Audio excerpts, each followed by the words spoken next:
30 நாள் நோன்பு இருந்து 3 பேரை சேர்ந்து கார்ல போய் கஷ்டப்படுறவங்களுக்கெல்லாம் உதவணும்னு நினைச்சாங்க. அந்த 3 பேத்துக்கு இருந்தது 6 கண்ணு அப்படின்னு நினைக்கிறீங்களா? இல்ல, மொத்தம் அங்க 8 கண்ணு இருந்துச்சுங்க. மிச்சம் இருக்கிற 2 கண்ணும் கேமரா. வணக்கம், எனவே பேசுவோம். நம்ம எனவே பேசுவோம் சேனலுக்கு சப்ஸ்கிரைப் பண்ணி அந்த பெல் பட்டனை அழுத்தி ஆதரவு கொடுங்க. வணக்கங்க இர்ஃபான், நல்லா இருக்கீங்களா? எல்லாரும் சொல்லுவாங்க நான் உழைச்சி சம்பாதிச்ச காசை கொண்டு போய் கொடுத்தேன்னு. ஆனா நீங்க சொல்லணும்னா நான் உட்கார்ந்து தின்ன காசை கொண்டு போய் தான் கொடுத்தேன் அப்படின்னு சொல்லலாம். திங்கிறது உழைப்பு தாங்க, அந்த உழைப்பையும் பாராட்டுறோம். என்ன வருத்தம்னு பாத்தீங்கன்னா, நம்ம இந்தியால தான் ரொம்ப ஃபேமஸான ஒரு கதை ஒண்ணு இருக்கு. சனிக்கிழமை காலையில சனி நீராடுறதுக்கு வேண்டி எண்ணெய் தேய்ச்சி குளிச்சுட்டு இருந்தான் கர்ணன். அந்த நேரம் பார்த்து அந்த பக்கம் இருந்த ஒருத்தன் கர்ணா ஏதாவது இருக்கான்னு கேட்டிருக்காப்படி. ஃபார்ச்சுனேட்லி அன்ஃபார்ச்சுனேட்லி கர்ணனோட லெஃப்ட் ஹேண்டு கிட்ட ஒரு தங்க எண்ணெய் கிண்ணம் இருந்திருக்கு. அப்படியே தூக்கி கொடுத்துட்டாரு கர்ணன். இந்த கதையை விட்ட ஆசிரியர் இருக்கார்ல, கதை விடும் ஆசிரியர், ஆக்சுவலா அவர் என்ன சொல்ல வர்றாருன்னா, இடது கை கொடுக்கறது வலது கை தெரியாம பாத்துக்கணுமாமா. உடனே பட்டிமன்ற பேச்சாளர் ஒருத்தர் ஏன் இடது கையில கொடுத்தாரு அப்படின்னு ஒரு கேள்வி கேட்பாங்க. அதுக்கு பதில் சொல்ல வேண்டியவர் மைக்க பிடிச்சிட்டு, என்ன சார் பேசுறீங்கோ, கர்ணன் திரும்பி வலது கையால எடுத்து கொடுக்குறான்னு வைங்களேன், அதுக்கு கிட்டத்தட்ட 1.25 செகண்ட் ஆயிரும். அந்த 1.25 செகண்டுக்குள்ள அவர் மனசு மாறிட்டாருன்னா என்ன பண்றது? அதனால கொடுக்கணும்னு நினைச்சதா அப்பவே கொடுத்துரு அப்படிங்கிறது தான் இந்த கதை உணர்த்துற நீதி. இந்த கதையை காலங்காலமா கேட்டு கேட்டு சலிச்சு போன நாம தான் இந்த இர்ஃபான் பண்றதை பார்த்ததும் கோவம் வந்துருச்சு. இர்ஃபானுக்கு நன்றி சொல்றவங்களை கண்டா மட்டும்தாங்க பிடிக்கும். ஏன்னா இர்ஃபான் கஷ்டப்பட்டு உட்கார்ந்து சாப்பிட்டு சம்பாதிச்ச காசோட அருமை இர்ஃபானுக்கு நல்லாவே தெரியும். ஆனா பொண்டாட்டி எதுக்கு கூட்டிட்டு போனாருன்னு தான் தெரியல. கேமரால 2 பேரும் வந்தா சந்தோஷமா எல்லாரும் பார்ப்பாங்க அப்படின்னு கூட்டிட்டு போனாரான்னு தெரியல. இல்ல இனி என் கூட என் பொண்டாட்டியும் சேர்ந்து எல்லா இடத்துக்கும் வருவாங்க அப்படின்னு நினைச்சு கூப்பிட்டாரான்னு தெரியல. ஒருவேளை இது வாரிசு யூடியூப்ல வந்தா வருமோ? ஏன்னா அவர் பொண்டாட்டிக்கு இது என்னன்னு டக்குன்னு புரிஞ்சுக்க முடியாம போயிருச்சு. நம்ம தான் கொடுக்கறதுக்கு தானே வந்திருக்கோம், எல்லாரும் ஓரமா வரிசையா நின்று வாங்க வேண்டியதானே. என்ன இர்ஃபான் பொண்டாட்டியே, உங்களுக்கு இவ்வளவுதான் அறிவா? சினிமா தியேட்டருக்கு போய் பாருங்க, இவன் தான் காசு கொடுத்து டிக்கெட்டே வாங்க போறான். அதுக்கே இவங்களுக்குள்ள சண்டை ஒருத்தன் மிதிச்சு தான் போய் டிக்கெட்டை வாங்குவான். இப்பவாது பரவாயில்ல, ஆன்லைன்ல டிக்கெட்டை போட்டுக்கிறோம். அந்த மன்னன் படம் பார்த்திருக்கீங்களா? அந்த மாதிரி தான் நம்ம ஆளுங்களும் பண்ணிட்டு இருந்தாங்க.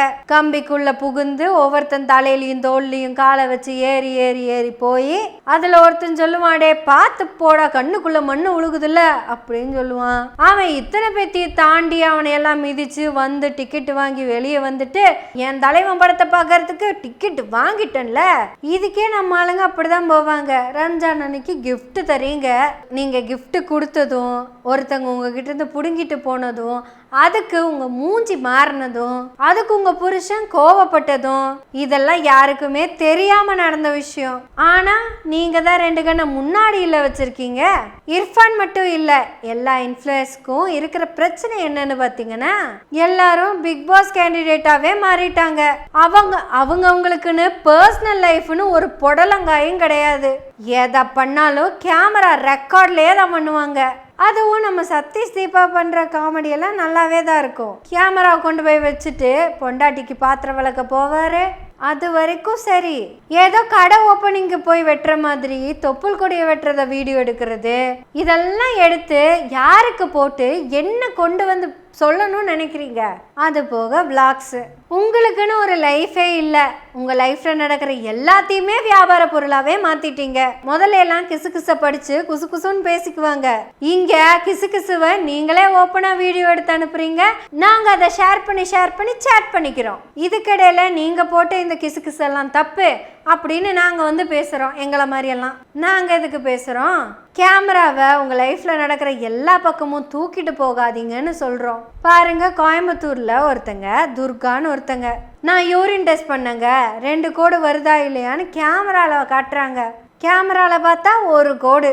அது அந்த 1 கோடை பார்த்து கமெண்ட்ஸ்ல வர்றவங்கெல்லாம், நீங்க மனசை விட்டுறாதீங்க, கூடிய சீக்கிரம் உங்களுக்கு 2 கோடு வந்துடும், கவலைப்படாதீங்கன்னு சொல்றாங்க. இப்படி எல்லாத்தையுமே கேமரா கிட்டேயே பேசி பழகிட்டோம். இர்ஃபான், நீங்கள் கொடுக்கணும்னு முடிவு பண்ணிட்டீங்கன்னா கொடுத்துட்டு வந்துடுங்க. உங்களுக்கு பிடிச்ச மாதிரியே ஒரு விஷயத்த சொல்லி புரிய வைக்கிறேன்னு, ஒரு ஹோட்டல் கடைக்காரரு ஃப்ரீயாக உங்களுக்கு ஒரு பிரியாணி கொடுக்குறாரு. அதை நீங்கள் பக்கி மாதிரி வாங்கிட்டு வந்து இலையில கொட்டி பக்கு பக்குன்னு திங்குறீங்கன்னு வச்சுக்கோங்களேன். இது எல்லாத்தையும் கேமராவில் நான் பார்க்குறப்ப உங்களை தப்பாக தாங்க பேசுவேன்.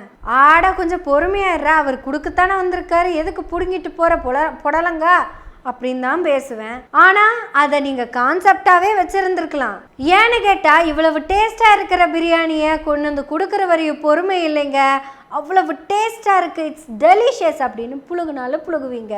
எல்லாத்தையுமே பதிவு பண்ணணும் அப்படிங்கிற எந்த அவசியமுமே கிடையாதுங்க. நீங்கள் சந்தோஷமாக கொடுக்கணும்னு நினச்சது வாங்குறவங்களுக்காகவா இல்லை கேமராவில் பார்க்குறவங்களுக்காகவா? தப்பு மொத்தமும் உங்கள் மேலையெல்லாம் கிடையாதுங்க. இர்ஃபான் எதை போட்டாலும் பார்த்தே ஆகணும்னு மொபைலில் டேட்டாவை போட்டுட்டு வெயிட் பண்ணிட்டு இருக்காங்கல்ல, எல்லாத்துக்குமே ஒரு அரசியல் தான் காரணம். இர்ஃபான் நீங்கள் எதை பண்ணாலும் ஓப்பனாகவே பண்ணுங்க. ஏன்னா இதுக்கான வியூவர்ஸ் ரொம்ப அதிகம். முடிஞ்சா அதுலேயே நீங்கள் அந்த வியூவர்ஸை 2 திட்டு திட்டிட்டீங்கன்னு வைங்களேன், வியூஸு பிச்சுக்கும்.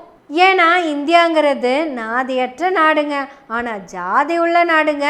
நான் இந்திய நாடு அப்படிங்கிறது இந்த நாட்டில் இருக்கிற பெரும்பான்மையான மக்களை சொல்லிட்டு இருக்கேன். நமக்கு பேரோ எல்லையோ வரைபடமோ முக்கியம் கிடையாது, மக்கள், அந்த நாட்டில் வாழற மக்கள் தான் முக்கியம். சரி, அப்போ நீங்கள் அடுத்த தடவை இந்த மாதிரி எதாவது கொடுக்கலான்னு முடிவெடுத்துட்டு போகிறப்ப என்னென்ன கொடுக்கலாம் அப்படின்னு ஃபஸ்ட்டே லிஸ்ட்டை போட்டுக்கோங்க. அதை எப்படியெல்லாம் கொடுக்கலான்னு பிளான் பண்ணிக்கோங்க. எப்படியெல்லாம் பேக் பண்ணி வச்சோன்னா உங்களுக்கு கொடுக்கறதுக்கு வசதியாக இருக்குன்னு பிளான் பண்ணிக்கோங்க. இதையெல்லாம் பண்ணுங்க. ஆனால் அந்த கேமராவை மட்டும் வீட்லேயே வச்சுட்டு போயிருங்க. ஏன்னா உங்களை பொறுத்த வரைக்கும் கொடுக்குறவனோட சந்தோஷத்தை பார்க்கறத விட கேமராவில் இருக்கிறவன் பார்க்குறானா அப்படிங்கிறது தான் முக்கியம். நான் பண்ணதுக்கெல்லாம் இத்தனை பேச்சு பேசுறியே, நான் தான் அதுக்கு மன்னிப்பும் கேட்டேன்ல, நீ என்னத்தை அப்படி பண்ணிட்ட அப்படின்னு கேட்குறீங்களா? உங்களவுக்கெல்லாம் நமக்கு வியூஸ் போகாதுங்க, போனால் நானே பண்ணிப்பேன். அது வரைக்கும் பேசுவேன், பேசிக்கிட்டே தான் இருப்பேன். நான் மட்டும் பேசினா பார்த்தாது, நீங்களும் பேசணும், எல்லாரும் பேசணும். பேசுவோம், எனவே பேசுவோம் நாள்தோறும். உங்களுடைய ஆதரவுகளை நன்றிகளோடு எதிர்பார்த்து கொண்டிருக்கிறோம். நன்றி, வணக்கம்.